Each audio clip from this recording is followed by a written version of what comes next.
उत्तर प्रदेश में वृक्षारोपण महायज्ञ जारी। सुबह से अब तक लगाए गए 19 करोड़ पौधे। सीएम योगी ने अभियान का किया शुभारंभ। डिप्टी सीएम ब्रजेश पारा का विपक्ष पर बड़ा हमला। कहा राम मंदिर पर राजनीति, लेकिन बाबरी पर विपक्ष चुप क्यों? मदरसे के कथित अवैध कृत्यों पर विपक्ष क्यों नहीं बोलता? राम मंदिर चढ़ावा चोरी मामले में बड़ा खुलासा। दोपहर 2 बजे से रात के 9 बजे के बीच होती थी चढ़ावे की चोरी। दूसरी शिफ्ट में की जाती थी चोरी। प्रधानमंत्री नरेंद्र मोदी के विदेश दौरे को लेकर भारतीय जनता पार्टी ने की प्रेस कॉन्फ्रेंस। का भारत के हित में हुए कई बड़े समझौते। पीएम का दौरा बना संस्कृति का सेतु।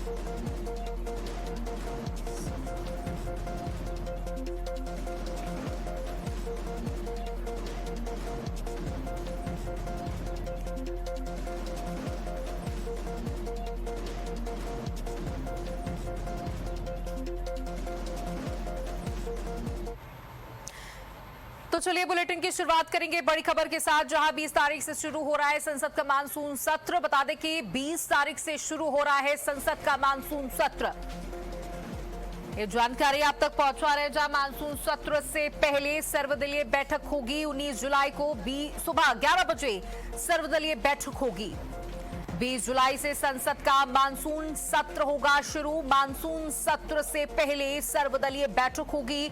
19 जुलाई को सुबह 11 बजे सर्वदलीय बैठक होगी। तो 20 जुलाई से संसद का मानसून सत्र शुरू। मानसून सत्र से पहले सर्वदलीय बैठक होगी। 19 जुलाई को सुबह 11 बजे से ये सर्वदलीय बैठक शुरू हो जाएगी। और देखिए, मानसून सत्र शुरू होने से पहले एक सर्वदलीय बैठक होती है, जो कि 19 तारीख को सुबह 11 बजे से शुरू हो जाएगी। और माना जा रहा है कि इस बार का मानसून सत्र हंगामेदार होने वाला है। राम मंदिर का मुद्दा भी संसद में जबरदस्त तरीके से विपक्ष के द्वारा उठाया जा सकता है। इसी के साथ साथ तमाम ऐसे और मुद्दे हैं जो इस बार संसद में इस मानसून सत्र में उठाए जा सकते हैं। 19 जुलाई को पहले सर्वदलीय बैठक होगी, यानी सभी दलों के लोग इस बैठक में मौजूद रहेंगे। उसके बाद 19 जुलाई को सुबह 11 बजे ये बैठक होगी और फिर 20 जुलाई से संसद का मानसून सत्र शुरू हो जाएगा। तो सर्वदलीय बैठक होगी 19 तारीख को, यानी सभी दलों के लोग इस बैठक में मौजूद रहेंगे। उसके बाद 20 तारीख से सत्र की शुरुआत हो जाएगी।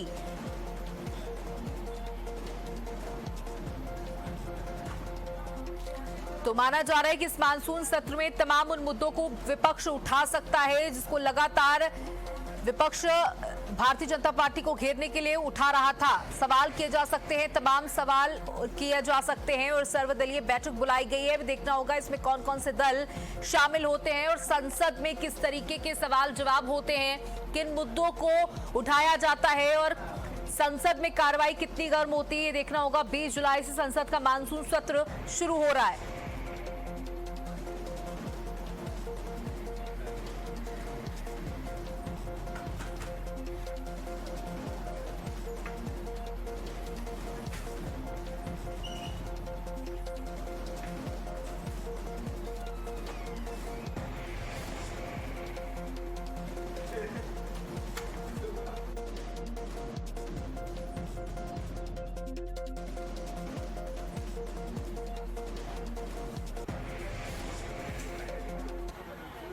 वहीं दिल्ली बीजेपी ने प्रेस कॉन्फ्रेंस करते हुए विदेश दौरे को लेकर प्रधानमंत्री के विदेश दौरे की उपलब्धियों को गिनाया कि किस तरीके से प्रधानमंत्री का भव्य स्वागत किया गया था विदेश में और वहां पर जन हुजूम देखने को मिला। प्रधानमंत्री के स्वागत बहुत ही भव्य तरीके से किया गया। तालियों की गड़गड़ाहट के साथ प्रधानमंत्री का स्वागत किया गया। और क्या कुछ डील्स फाइनल हुए भारत के लिए, क्या कुछ नया इस विदेश यात्रा के बाद आया है, उसकी भी इस प्रेस कॉन्फ्रेंस के माध्यम से जानकारी दी गई है। तो ये बड़ी खबर आपको दे दें, जहां प्रेस कॉन्फ्रेंस करते हुए दिल्ली में प्रेस कॉन्फ्रेंस करते हुए भारतीय जनता पार्टी ने संबित पात्रा ने बड़ी उपलब्धियों को गिनाया कि प्रधानमंत्री का ये जो दौरा था ये कितना महत्वपूर्ण था और इस दौरे से क्या निवेश आया है, इसकी जानकारी दी गई है।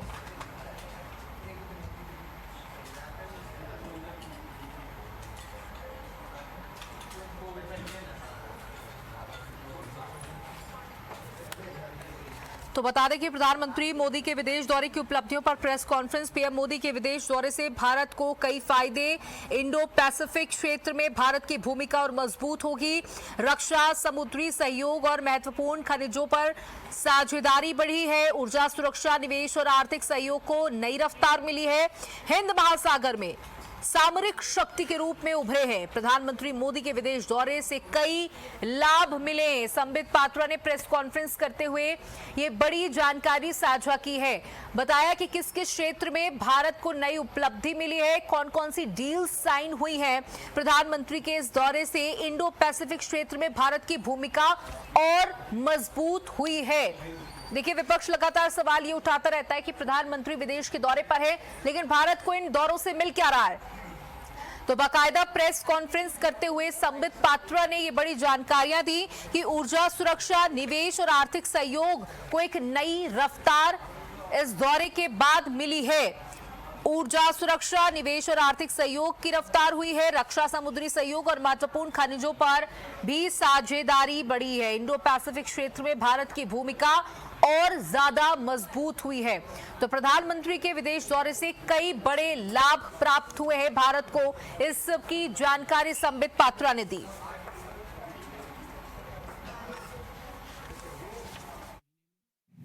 1 से 3 तारीख इस महीने में माननीय प्रधानमंत्री सेशेल्स गए थे। कई लोगों ने पूछा सेशेल्स जाके क्या मिलेगा, और अभी 6 तारीख से जब उनका सफर शुरू हुआ तो वो इंडोनेशिया गए थे। मैं आपको मैप में दिखाऊंगा और आप इसे कृपया करके जूम करके दिखाइए, क्योंकि जब तक हम लोग केवल भारतवर्ष में कुछ ऐसे पॉलिटिकल लोग हैं जो वन डायमेंशनल सोच रखते हैं, और वो है पॉलिटिकल सोच। हमें 3D सोच के साथ आगे बढ़ना है। तीनों दिशाओं से देखना है कि कहां कौन देश है और किस देश के जाने से क्या लाभ प्राप्त हो रहा है। आप देख सकते हैं, ये विश्व का मैप मैं आपको दिखा रहा हूं। ये 3D नहीं है ऑफ कोर्स, मगर आप इसमें समझने की कोशिश करिएगा। मैं इसको जूम कर रहा हूं। ये भारतवर्ष है। प्रधानमंत्री सेशेल्स गए थे। ये सेशेल्स है। ये इंडियन ओशन है। यह सेशेल्स जो देश है वो इंडियन ओशन के वेस्टर्न साइड में है, western side of Indian ocean, पूर्वी तट पे। और दूसरी तरफ आप देख सकते हैं इंडोनेशिया। ये इंडोनेशिया है। ये इंडोनेशिया इंडियन ओशन के ईस्टर्न साइड में है, पूर्वी छोर पे है। तो इंडियन ओशन के वेस्टर्न छोर से इंडियन ओशन के वेस्टर्न छोर तक ये एक स्ट्रैटेजिक अलायंस रहा। आप सोच करके देखिए, एक कोने में सेशेल्स, दूसरे कोने में इंडोनेशिया। दोनों कोनों को लामबंद कराना अपने इंटरेस्ट के लिए यह भारतवर्ष के प्रधानमंत्री ने करके दिखाया। और अब आते हैं इंडो पैसिफिक। इंडो पैसिफिक कहने से बहुत लोगों को शायद समझ में न आए, इसलिए मैंने मैप में दिखाने का प्रयास किया है। प्रशांत महासागर, आप पैसिफिक ओशन देख सकते हैं। यहां पे आप देख सकते हैं कि सबसे पहले जापान की राष्ट्राध्यक्षा हमारे देश वह आई। यहां जापान है, आप देख सकते हैं, ये जापान है। ये प्रशांत महासागर पैसिफिक ओशन में है जापान। और आप नीचे देख सकते हैं कि माननीय प्रधानमंत्री अब इंडोनेशिया के बाद ऑस्ट्रेलिया गए, पैसिफिक के उसी लाइन में ऑस्ट्रेलिया गए और फिर न्यूजीलैंड गए। 1 से 3। वहीं अहमदाबाद में भी पौधारोपण कार्यक्रम की शुरुआत हो चुकी है। एक पेड़ मां के नाम अभियान की शुरुआत हो चुकी है। गृह मंत्री अमित शाह ने भी एक पेड़ मां के नाम इस कार्यक्रम में हिस्सा लिया है और एक पौधा अपनी मां के नाम से रोपित किया है। तो बता दें कि सिर्फ गृह मंत्री अमित शाह नहीं बल्कि सभी प्रदेशों के मुख्यमंत्री, नेता, विधायक एक पेड़ मां के नाम अभियान के साथ जुड़ रहे हैं और लगातार इसे आगे बढ़ाने का काम कर रहे हैं।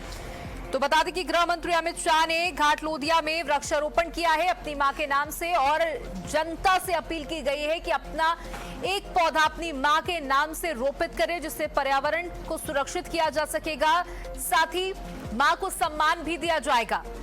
तो एक पेड़ मां के नाम, एक पौधा मां के नाम कार्यक्रम की शुरुआत हो चुकी है। पर्यावरण को संरक्षित करने के लिए ये बड़ा प्रयास माना जा रहा है कि इससे हजारों करोड़ों पौधे रोपित किए जाएंगे और पर्यावरण को लाभ मिलेगा। तो गृह मंत्री अमित शाह ने भी अपनी मां के नाम से एक पौधे का रोपण किया है और उस पौधारोपण कार्यक्रम से जनता को से अपील भी की है गृह मंत्री अमित शाह ने कि सभी लोग अपने घर के आसपास पार्क में जाकर के एक पौधे का रोपण करें अपनी मां के नाम से और उसे बड़ा करें।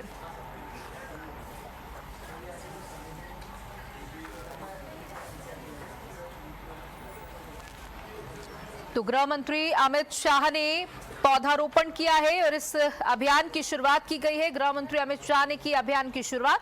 घाट लोदिया में वृक्षारोपण किया गया है। गृह मंत्री के साथ साथ तमाम अन्य मंत्रियों ने भी पौधारोपण किया।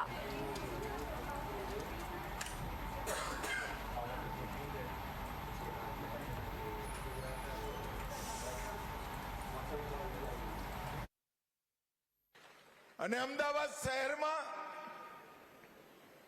50 લાખ વૃક્ષો વાવવાનું અભિયાન અમદાવાદની ત્રણેય લોકસભામાં એ અલગથી આ અભિયાન એક હરિયાળું આવરણ, સ્વચ્છ હવા, સ્વચ્છ પાણી અને ગુણવત્તાયુક્ત પૃથ્વી ભૂમિ એનું સંરક્ષણ કરવાનું કામ કરવાનું છે।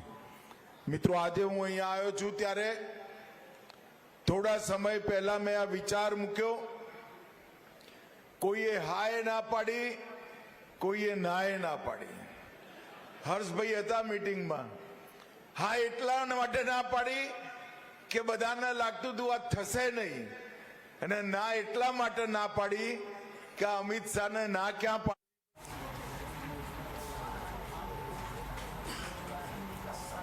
तो उत्तर प्रदेश में भी इस महाअभियान की शुरुआत कर दी गई है। एक पेड़ मां के नाम अभियान की शुरुआत की गई है और सुबह से उत्तर प्रदेश में 19 करोड़ पौधे लगाकर रिकॉर्ड बनाया गया है। बता दें कि 19 करोड़ पौधे उत्तर प्रदेश में लगा दिए गए हैं। एक पेड़ मां के नाम अभियान की शुरुआत उत्तर प्रदेश में भी हो चुकी है। मुख्यमंत्री योगी आदित्यनाथ के द्वारा भी एक पेड़ अपनी मां के नाम लगाया गया है और जनता से लगातार अपील की जा रही है कि आप भी इस अभियान का हिस्सा बने और एक पेड़ अपनी मां के नाम रोपित करें। तो इस महाअभियान की शुरुआत हो चुकी है। लगातार लोगों से अपील की जा रही है कि वृक्षारोपण करें, पौधारोपण करें, एक पेड़ अपनी मां के नाम जरूर लगाएं।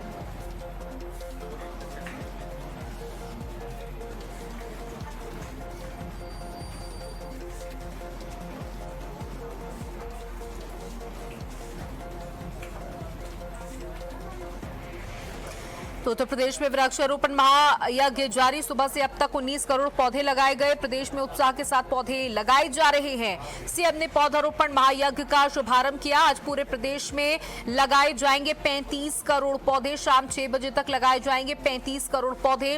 एक पेड़ मां के नाम थीम के तहत पौधारोपण किया जा रहा है। तो बता दें कि शाम तक का लक्ष्य 35 करोड़ पौधे लगाने का। अभी सुबह से अगर बात करें तो 19 करोड़ पौधे उत्तर प्रदेश में लगाए जा चुके हैं और 35 करोड़ पौधे लगाए जाने का शाम 6 बजे तक का लक्ष्य रखा गया है। मुख्यमंत्री भी जनता से लगातार यही अपील कर रहे हैं कि एक पेड़ अपनी मां के नाम जरूर लगाएं। गृह मंत्री अमित शाह से लेकर सभी बड़े मंत्रियों ने, सांसदों ने, विधायकों ने एक पेड़ अपनी मां के नाम लगाया है और उत्तर प्रदेश में एक नए रिकॉर्ड को बनाने की तैयारी। 35 करोड़ पौधे लगाए जा सकते हैं शाम 6 बजे तक, ऐसा लक्ष्य रखा गया है।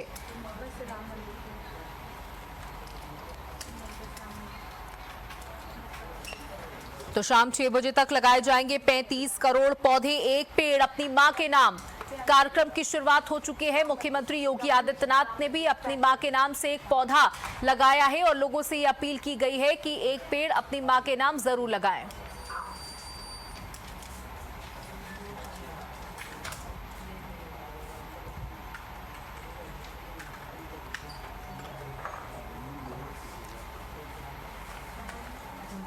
तो प्रदेश में उत्साह के साथ पौधे लगाए जा रहे हैं। योगी का संकल्प वृक्षारोपण महायज्ञ। सीएम योगी ने पौधारोपण महायज्ञ का शुभारंभ कर दिया है और निरंतर ये चलेगा। वहीं लखनऊ में डिप्टी सीएम ब्रजेश पाठक ने भी वृक्षारोपण कार्यक्रम में हिस्सा लिया है। तस्वीरें आपके सामने। आज पूरे प्रदेश में लगाए जाएंगे 35 करोड़ पौधे। शाम 6 बजे तक का लक्ष्य रखा गया है और इस पौधारोपण का थीम है एक पेड़ मां के नाम, यानी अपनी मां के नाम से एक पौधा लगाएं, उसे पानी दें, उसे बड़ा करें।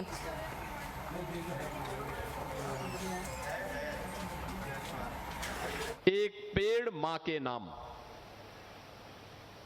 मां हर व्यक्ति के लिए, हर जीव जंतु के लिए सबसे सुंदर उपहार होता है और वह उपहार हम सभी के लिए धरती माता के रूप में भी है। हम स्वयं अपने स्वयं के स्वास्थ्य की चिंता करते हैं। हम लोग समय समय पर अपना उपचार कराते हैं, डॉक्टर के पास जाते हैं, लेकिन धरती माता के उपचार के लिए कोई भी व्यवस्था नहीं करते। जो धरती माता पर हम सब आश्रित हैं, जिस धरती माता के कारण ये जीव सृष्टि बची हुई है, उस धरती माता के स्वास्थ्य की हम कभी चिंता नहीं करते। लंबे समय तक, अनंत काल तक जीव सृष्टि इस धरती पर बनी रहे, इसके लिए इस अभियान की शुरुआत हम लोगों ने आज से 9 वर्ष पूर्व की थी। और मुझे बताते हुए प्रसन्नता है कि प्रधानमंत्री जी ने जब अंतर्राष्ट्रीय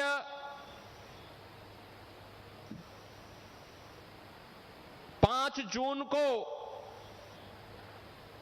विश्व पर्यावरण दिवस के दिन जब देशवासियों से कहा कि अधिक से अधिक पेड़ लगाने के लिए एक पेड़ मां के नाम इस अभियान का हिस्सा बने, तो मुझे प्रसन्नता है कि इस वर्ष अभी 5 जून को विश्व पर्यावरण दिवस के दिन ही 5 करोड़ से अधिक वृक्षारोपण का कार्यक्रम यूपी के अंदर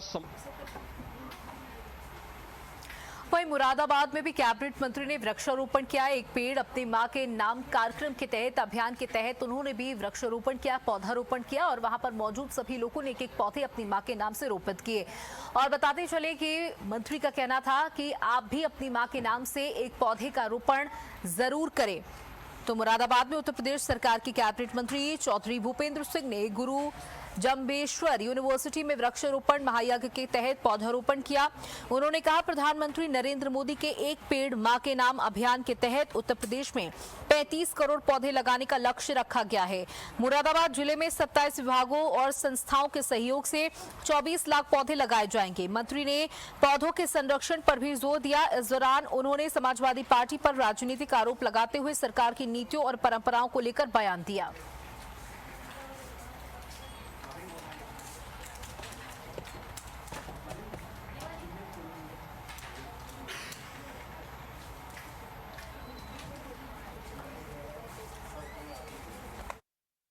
अलग अलग विभागों के माध्यम से, सामाजिक संस्थाओं के माध्यम से और सभी ग्राम सभा, नगर पालिका, नगर पंचायत, सभी संस्थाओं के साथ 20 लाख से अधिक वृक्ष के रोपण का लक्ष्य मुरादाबाद में लिया है। और मुझे विश्वास है कि हम सब लोग मिलकर इस अभियान को पूरा करेंगे, वृक्ष लगाएंगे भी और उनका संरक्षण भी करेंगे। सर, मुख्यमंत्री जी ने बोला है कि जो मंदिर के लिए जो चल रहा था वो समाजवादी पार्टी की टाइम की सरकार थी, वो थोड़ा मस्जिदों में इस्तेमाल हुआ, उनकी सीढ़ियाँ बनी, ये सब निश्चित रूप से सब लोग जानते हैं कि सरकार का पैसा किस प्रकार से। वहीं राम मंदिर चढ़ावा चोरी मामले में एक और बड़ा खुलासा किया गया है। आपको बता दें, इसी के साथ जांच भी तेज हो गई है। एसआईटी की जांच तेज कर दी गई है। इस पूरे मामले में एक और बड़ा खुलासा कर दिया गया है, जांच को तेज कर दिया गया है। एसआईटी का कहना है कि कई और ऐसी जानकारियां मिल पा रही हैं जिससे इस चोरी के मामले में और बड़े खुलासे हो सकते हैं। तो ये बड़ी खबर आपको बता दें, जहां राम मंदिर चढ़ावा चोरी मामले में बड़ा खुलासा। चढ़ावा चोरी को लेकर जांच तेज। दोपहर 2 बजे से रात के 9 बजे के बीच होती थी चढ़ावे की चोरी। चढ़ावा चोरी का सबसे बड़ा आरोपी अविनाश शुक्ला ने 50 से ज्यादा बार चोरी की। दूसरी शिफ्ट में होती थी चढ़ावे की चोरी। हमारे साथ हमारे सहयोगी रमन जुड़ चुके हैं। रमन, आपसे जानकारी लेना चाहूंगी। बताया जा रहा है कि दूसरी शिफ्ट में यानी नाइट शिफ्ट रखी जाती थी जिसमें भीड़ भी कम होती थी, लोगों की आवाजाही भी कम होती थी, उस वक्त ये चोर चोरी करते थे। बिल्कुल पहले ये खुलासा हो चुका है कि जिस तरीके से चोरी होती थी उस समय सीसीटीवी भी बंद हो जाता था, लेकिन अब जो खुलासा हुआ है चौंकाने वाला, सबसे पहले तो व्हाट्सएप पर चैट लीक हुई और अब ये खुलासा हुआ है कि 2 से और 9 के बीच में चोरी होती थी। आप समझ जाइए कि दोपहर से चोरी शुरू होती थी और शाम तक, यानी आरती के बीच में भी और आरती से पहले भी जो चोर थे वो चोरी करने से चूकते नहीं थे।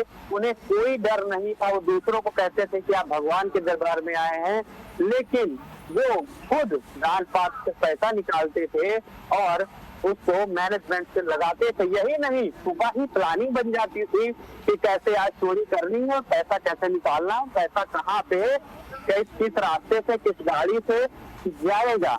और क्योंकि ये लोग करीबी लोग थे ट्रस्ट के पदाधिकारियों के, इसलिए कोई शक भी नहीं करता था और जो शक करता था उसके पास हिम्मत भी नहीं होती थी कि वो आवाज उठा सके। और ऐसे में चोरी लगातार बढ़ती रही और कई दिनों तक, 2 महीने से ज्यादा समय तक की चोरी चलती रही।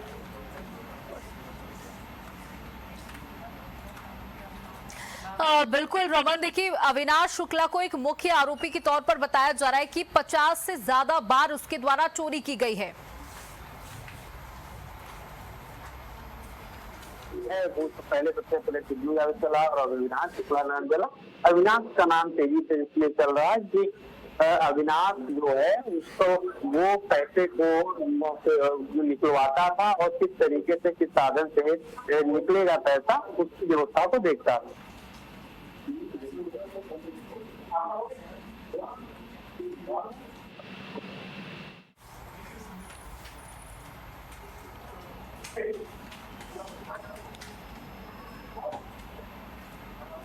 हेलो।